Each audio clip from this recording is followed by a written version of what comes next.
আসসালামু আলাইকুম রহমতুল্লাহি ওবরাকাতুহু। আজকে আমাদের দ্বিতীয় ক্লাস। প্রথম ক্লাসের পরে দ্বিতীয় ক্লাসে একটু বিলম্ব হওয়ার জন্য দুঃখিত। ইনশাল্লাহ আজ থেকে প্রত্যেকদিন ক্লাস পাবেন সকাল এবং বিকেল। সকালে একটা হরফ, বিকেলে একটা হরফ। তো আজকে আমাদের ক্লাস হচ্ছে বা। তো বা রাখার জন্য আমাদের সেই আগের নুক্তা মাপ মনে রাখতে হবে, রাখার পরে কাজ করতে হবে। তো আমাদেরকে আগে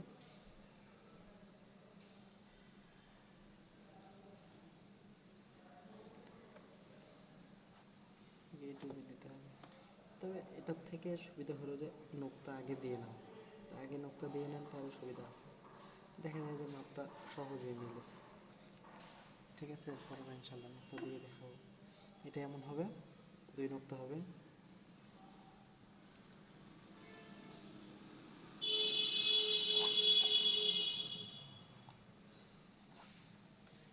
এটা পাঁচ পাঁচ নোকতা হবে মাঝখানে।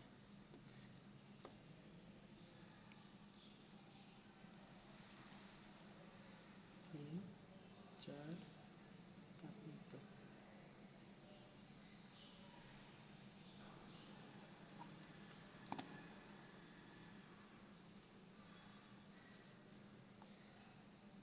পাঁচ নোকতা, এটা মূলত পাঁচ নোকতা সিস্টেম হচ্ছে যে আপনাদের এখন এই জিনিসটা খুব ভুল হয়।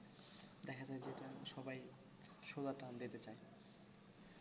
এটা টানটা এমন হবে না কখনো, এমন টান হতে পারে এটা স্টাইলের ক্ষেত্রে বা ডিজাইনের ক্ষেত্রে, কিন্তু মূল যে বা, মূল বা হচ্ছে এটা। এখানে নোক্তা, হ্যাঁ এটা যে নোক্তা, তো এইটা কিন্তু হাফ নোক্তা। হাফ নোক্তা মাপার জন্য এই তো এই টান দেওয়ার পরে এদিকে নিয়ে আসার পরে এই যে মাপটাতে এটাতে থাকবে, এই কোণাটা ধরে একটা টান দিলে যতটুকু আসবে এটা হবে হাফ নোক্তা। তো সেই হিসাবে এখানে মূল স্পেসটায় হাফ নোক্তা আসবে। হাফ নোক্তা একটু বেশি আসবে আর কি। হাফ নোক্তা এই পর্যন্ত হয়, একটু বেশি আসবে, ফাঁকা থাকবে। আর এটা এই যে এ মাথা এবং এ মাথা বরাবর থাকবে। দুই মাথা যদি বরাবর থাকে তাহলে দেখতে সুন্দর দেখা যাবে।